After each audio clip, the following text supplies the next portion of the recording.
What's going on, Panther Nation? Welcome back to Carolina's Armchair GM. I am your host, CJ. And today I'm continuing our talks about the Carolina Panthers and the limited amount of cap space that they have heading into free agency in the 2025 offseason. Okay.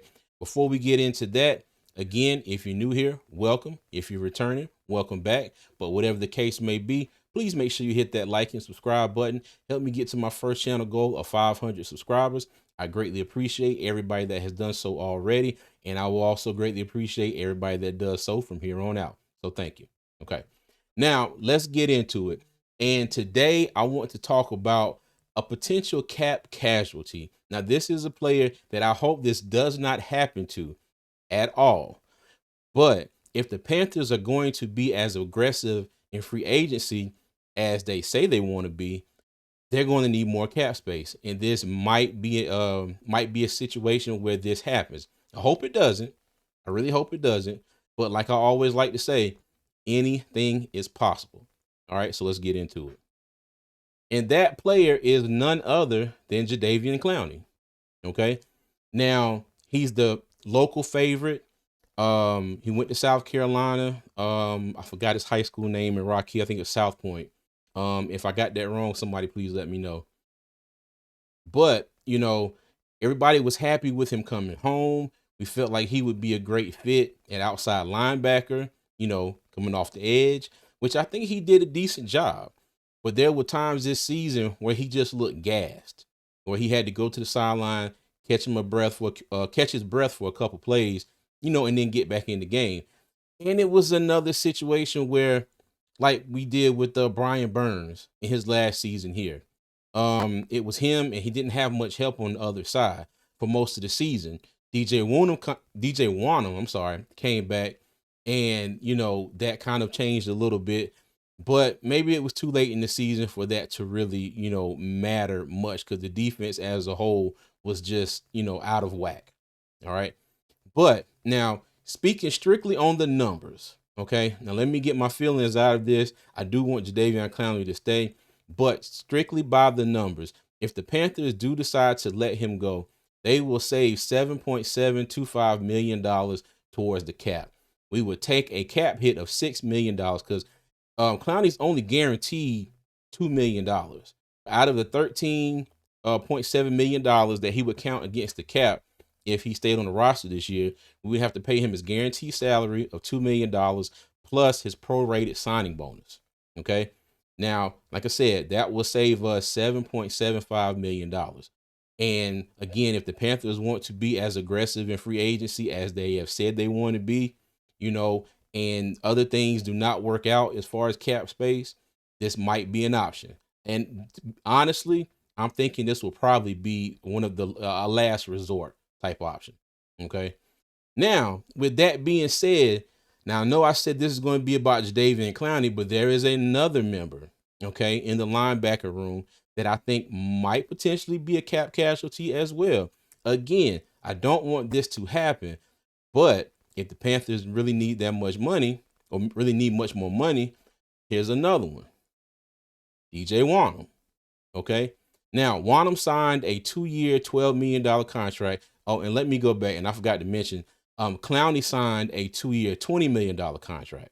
Okay, I forgot to mention his contract. But Wanham signed a 2-year, $12.5 million contract. Now, last season, when they restructured Taylor Moton's contract, they also restructured DJ Wanham's contract, freed up some money this past season. And as you can see here, the classic kicking the can down the road, they added 3 void years to his contract and spread out the prorated signing bonus, $275,000 on each one of these 3 years. All right. So that took his cap number down to $2.5 million for this past season, 2024.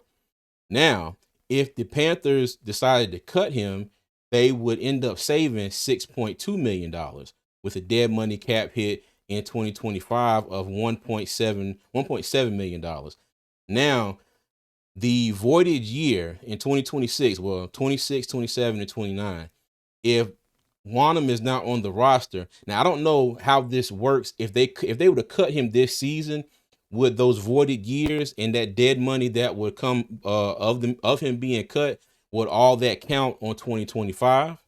Okay, or would all that wait until 2026 and count as that first void year? So I'm not sure how that goes. But if that does add to the dead money, if they decide to cut him this year, it would be $825,000, because it would be the sum of those three prorated contract bonuses spread out over those three void years. Okay. Now, like I said, again, taking my feelings out of it, this is straight business. If the Panthers really need some money, this is an option. All right. I don't want it to be an option, because what I would like to see is the Panthers potentially draft a pair of edges in this year's draft, and they can work, learn, and grow, up under a Jadeveon Clowney, a DJ Wanham. They can learn. They don't have to be thrust in the spotlight out the jump or off the jump. Okay. So, they can sit back, they can learn, get some experience, and kind of be mentored in a way. All right. And then next year, Wanham and Clowney will both be potential free agents. And if everything works out, just say we get a pair of edge rushers, and not necessarily has to be a pair of edge rushers in the draft. We might be able to bring in an edge rusher from free agency and get an elite edge rusher in the draft, and maybe it'll work out like that. Who knows? All right. But now, y'all let me know how y'all feel about this. Again, this is a situation that I really would not want to happen. But like I said, looking at straight dollars and cents, it makes sense for the Panthers, if they were really that cash strapped and needed some extra money, to be as aggressive in free agency as they claim that they want to be so far. All right. But again, as always, let me know in the comments, what do y'all think? How would you feel if this happens? Would it bother you? Do you give a shit? Let me know. I want to hear from you. Okay. And again, as always, if you made it this far, thank you. Before you go, please hit that like and subscribe button. Again, I'm on my way to my first channel goal of 500 subscribers, and I greatly appreciate all the love and support. All right. And as always, Panther Nation, I'm going to leave y'all with three things. You know what? No, actually, before I go, y'all check me out tomorrow. Okay. Tomorrow, February the 8th, I will be going live for the first time on my new channel tomorrow at 11 a.m. And we're going to talk about trade rumors, and we're going to do our first mock draft. So that'll be mock draft 1.0. Okay. So again, check me out tomorrow, February the 8th at 11 o'clock Eastern Standard Time for the first live on my new channel. All right. So now, all right, let me get back to business. Now, as always, I'm going to leave y'all with three things. Number one, y'all be good. Number two, y'all be safe. And number three, as always, Panther Nation, keep pounding, man. We'll see you.